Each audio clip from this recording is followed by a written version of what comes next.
చెప్పరా ఎవరా అమ్మాయి? ఆ అమ్మాయి ఎవరో కాదు,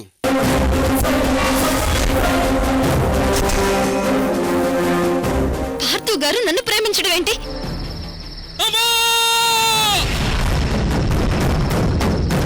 పార్థు గారు మొత్తం చూసేశాను.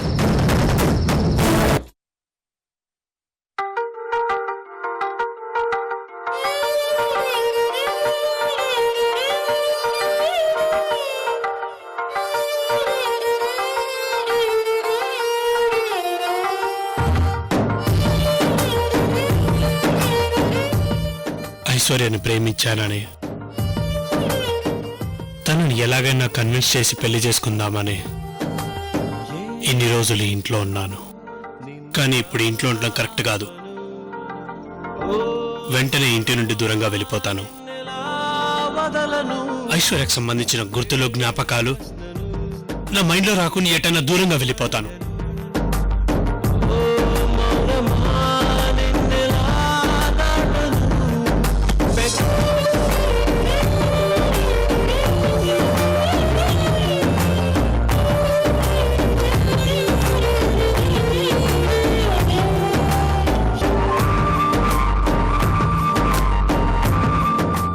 నాకు సంబంధించిన ఏ వస్తువు ఈ ఇంట్లో ఉండడానికి వీల్లేదు.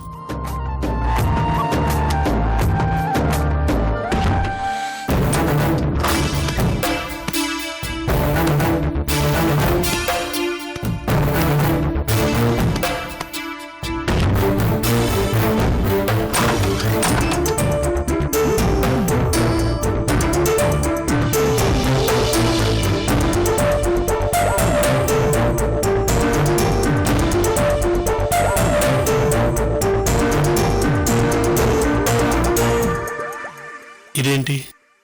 ఈ డైరీ ఎవరిది?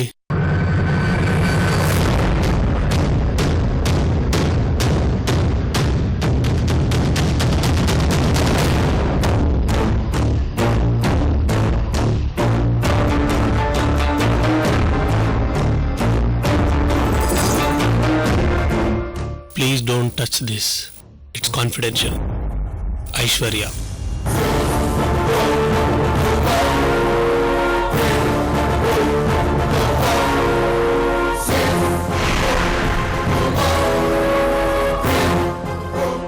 ఇదేదో ఐశ్వర్య పర్సనల్ డైరీ అనుకుంటా.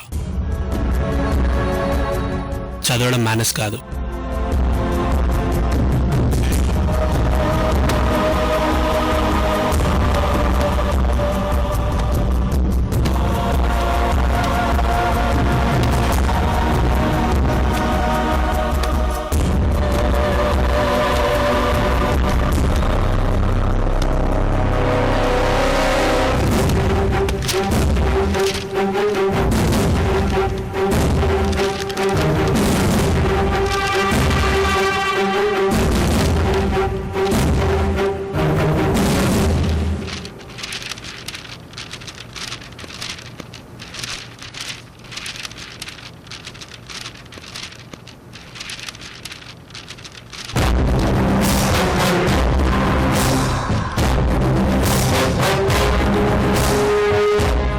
అయ్యో, డైరీ కింద పడిందే.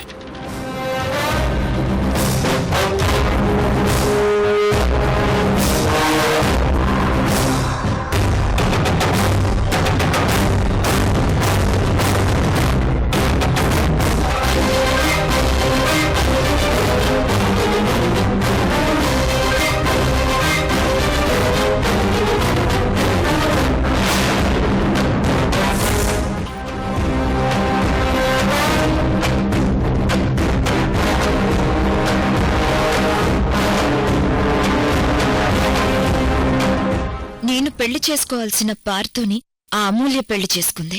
ఆ ఇంట్లో నా స్థానం కొట్టేసింది. ఎలాగైనా పార్థు అమూల్యని వేరు చేసి ఆ ప్లేస్లోకి నేను వెళ్ళాలి.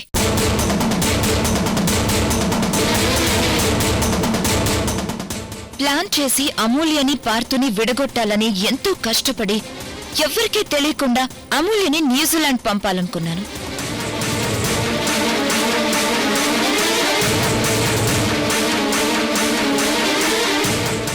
కాని చివరి నిమిషంలో పార్థు వచ్చి నా ప్లాన్ మొత్తం చెడగొట్టాడు.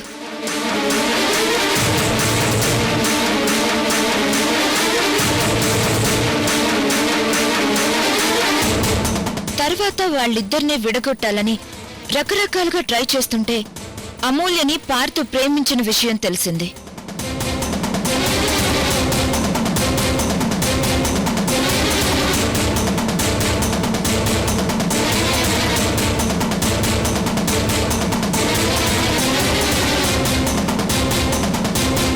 ఆ విషయం తెలిసి నేను తట్టుకోలేకపోయాను. ఆ తర్వాత వాళ్ల విడాకుల విషయంలో నేనే ముందుండి అంతా నడిపించాను. వాళ్ళిద్దరూ విడిపోయాక నేను పార్థుని పెళ్లి చేసుకోవచ్చనుకున్నాను.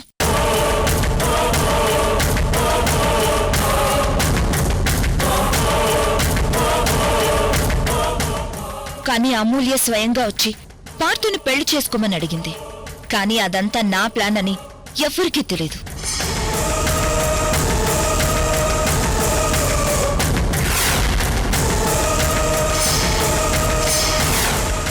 మొత్తానికి నేను అనుకున్నట్టే పార్థుని పెళ్లి చేసుకోబోతున్నాను. నాకిప్పుడు చాలా హ్యాపీగా ఉంది.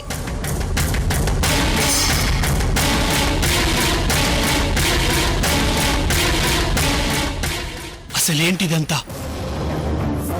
పార్థుని ఐశ్వర్య లవ్ చేయడం ఏంటి? అమ్మని పార్థు లవ్ చేయడం ఏంటి?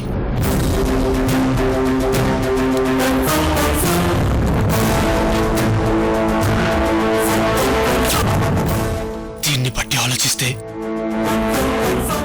ఐశ్వర్య చాలా పెద్ద కుట్ర చేసి పార్థుని పెళ్లి చేసుకుంటుంది. ఇప్పుడు నాకు ఐశ్వర్య చేసే మోసం ఇంపార్టెంట్ కాదు. కానీ పార్థు ఐశ్వర్యల పెళ్లి జరిగితే అమ్మ జీవితం నాశనం అయిపోతుంది. అలా జరగకూడదంటే వెంటనే పెళ్లి ఆపి అమ్మని పార్థుని ఒకటి చేయాలి.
ఏంటమూల్య, మట్టితో అలా రాస్తున్నావేంటి?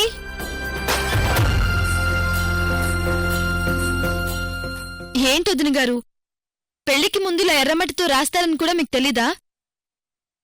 ఇదేంటి, నేను క్వశ్చన్ చేస్తే తిరిగి నన్నే క్వశ్చన్ చేస్తుందేంటి? ఇలాంటి ప్రశ్నలకి త్రిపుర నుండి ఎలాంటి సమాధానాలు రావులే అమూల్య.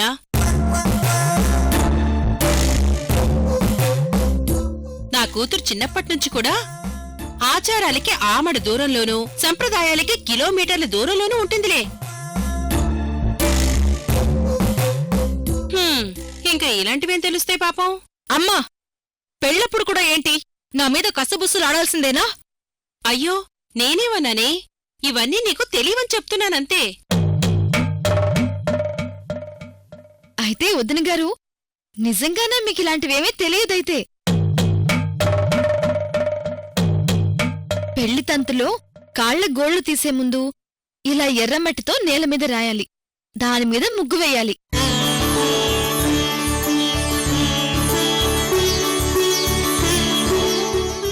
ఆ ముగ్గు మీద 2 పీటలను పెట్టి వాటిమీద పెళ్లి కూతురు, తోడి పెళ్లి కూతుర్ని కూర్చోపెట్టి గంధం పూసి అక్షంతలు వెయ్యాలి. ఆ ఆ తర్వాత కాళ్ళ గోళ్ళు తీయాలి. ఇదొక సాంప్రదాయం. ఎంత చక్కగా చెప్పావమ్మా అమూల్య.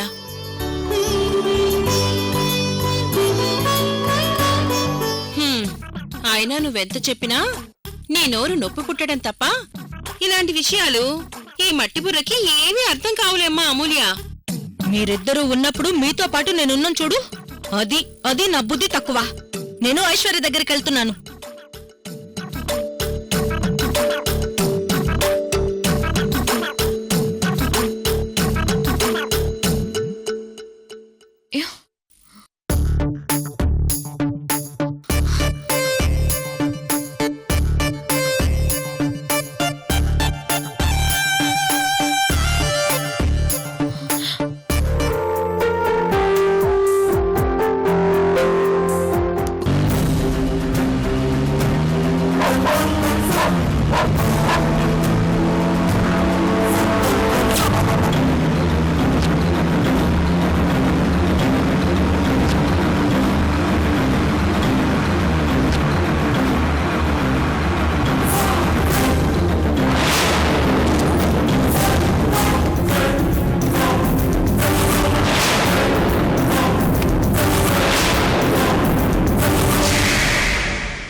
అంతా రెడీ అయిపోయింది. నేను వెళ్ళి ఐశ్వర్య గారిని తీసుకొని వస్తాను. సరే అమూల్య.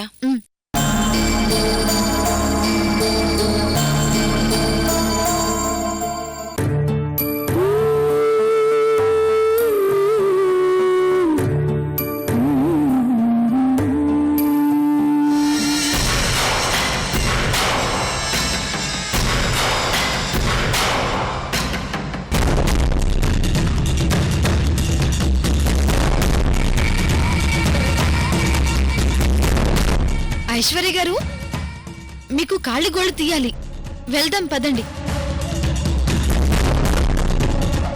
ఏంటండి ఏదో ఆలోచిస్తున్నట్టున్నారు? ఏం లేదా మూల్య. సరే రండి.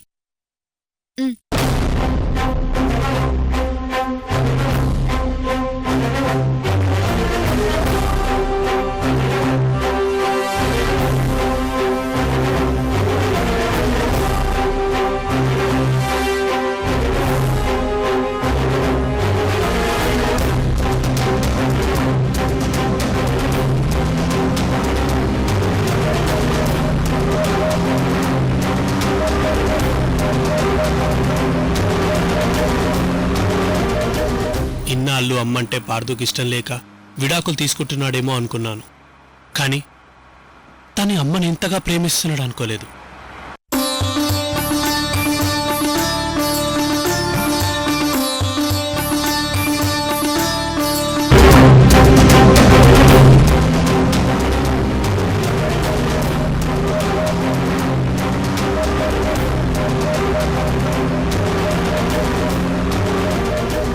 ఇన్నాళ్ళు అమ్మంటే పార్దుకి ఇష్టం లేక విడాకులు తీసుకుంటున్నాడేమో అనుకున్నాను.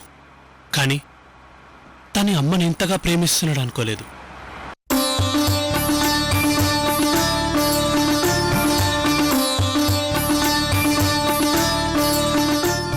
అత్తయ్య గారు, వీళ్ళంతా ఎప్పుడొచ్చారు? ఇప్పుడే అమూల్య. సరే త్వరగా కానివ్వండి.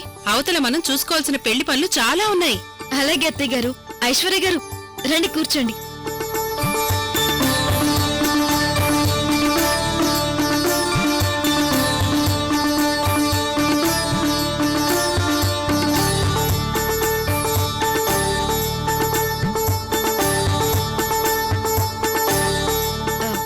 అవునత్తయ్య గారు, ఇంతకీ తోడి పెళ్లి కూతురెక్కడా?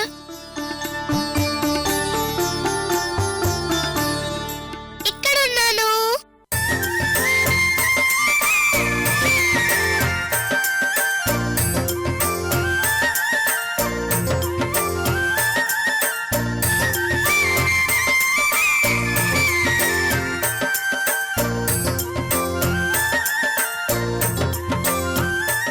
మీరే లేట్ మేడం. రండి, కూర్చోండి కూర్చోండి. అలాగే మేడం.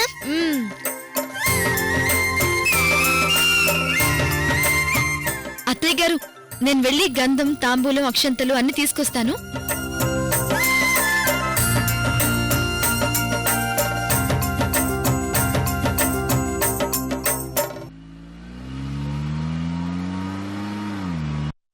అయినా నన్ను అడగకుండా నా ఇష్టం తెలుసుకోకుండా ఇలా నిశ్చితార్థ ఏర్పాట్లు చేయడం ఏంటి? అంతా మీ ఇష్టమేనా? అందుకనేమో ఆ రోజు ఎంగేజ్మెంట్ ఫంక్షన్లో ఐశ్వర్యతో పెళ్ళని చెప్పగానే మొదట్లో ఒప్పుకోలేదు.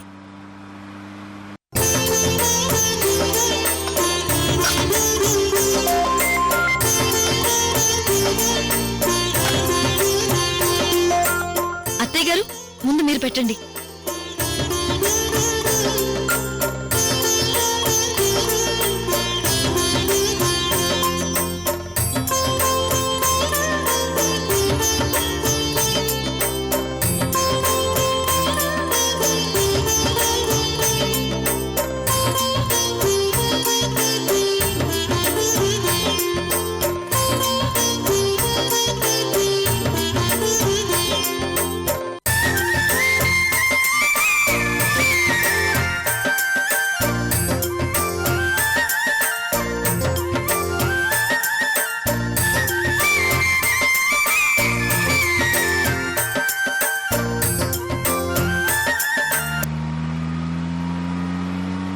కానీ తన ప్రేమ విషయం అమ్మతో చెప్పకుండా ఎందుకింత సైలెంట్గా ఉన్నాడు?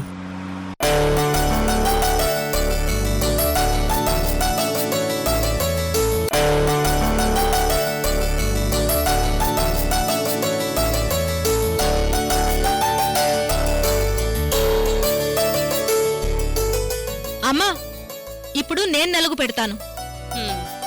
ఇటివ్వు.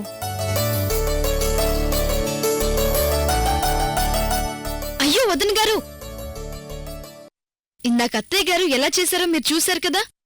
ముందు గంధం రాసి బొట్టు పెట్టి ఆ తర్వాత అక్షంతలు వెయ్యాలి.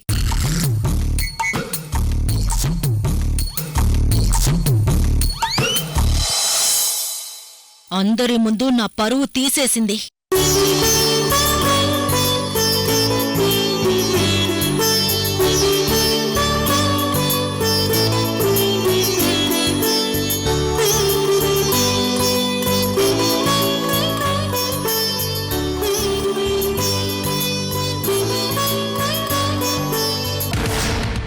పాపం అమ్మకేమో ఈ విషయం తెలియక పార్దును ఐశ్వర్యకిచ్చి పెళ్లి చేస్తుంది.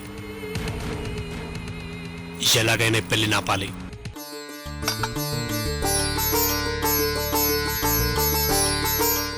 అమ్మా అమూల్య, నువ్వు కూడా నలుగు పెట్టమ్మా. అలాగే అత్తయ్య గారు.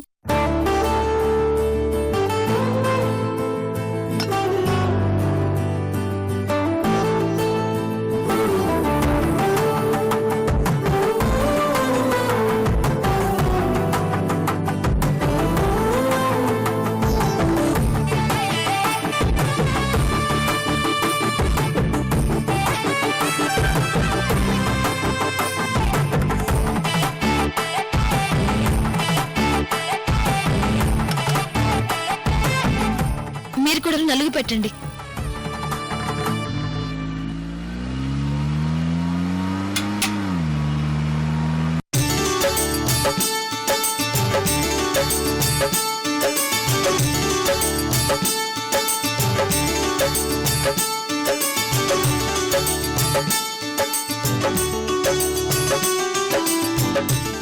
ఇప్పుడు కాళ్ళ గోళ్లు తీయాలి. ఇంతకీ కాళ్ళ గోళ్లు తీయడానికి వచ్చిన వ్యక్తి ఎక్కడున్నాడు అత్తయ్య గారు? వస్తున్నానమ్మా.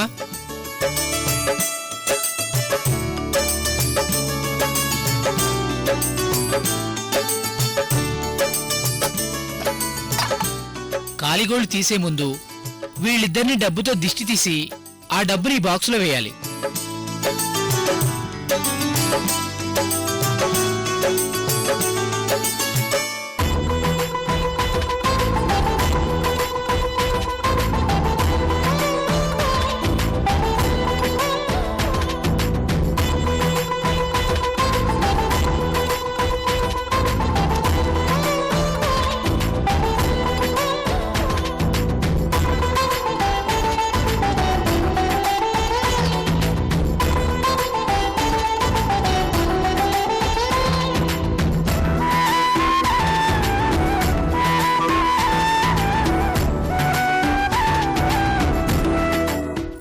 వదిన గారు, మీరు మంగళ స్నానాలకు ఏర్పాటు చేయండి. అవతల పార్థు గారి కాళ్ళగోళ్ళు తీయాలి కదా, నేను ఆ ఏర్పాట్లో ఉంటాను.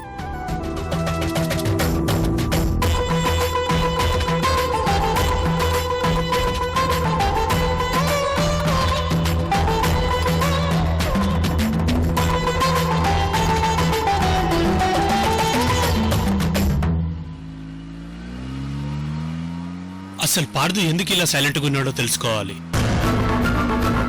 తన మనసులో ఉన్నది అందరికీ తెలియాలి.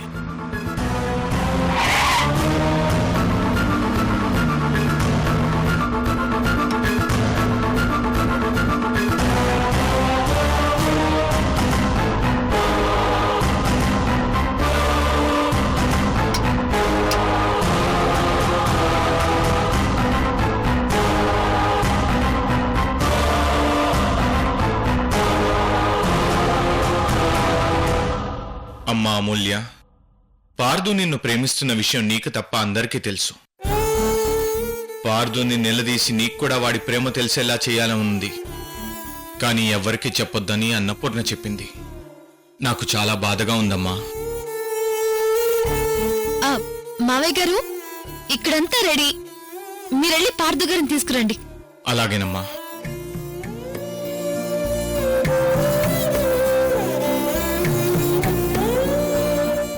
అత్తయ్య గారు, పార్థు గారికి కూడా మీరే. నేను నలుగు పెట్టనమ్మా వీడికి. ఈ పెళ్లి పెద్దవి నువ్వే కదా, ముందు పార్థుకి నువ్వే నలుగు పెట్టు. పార్థు చాలా సంతోషిస్తాడు.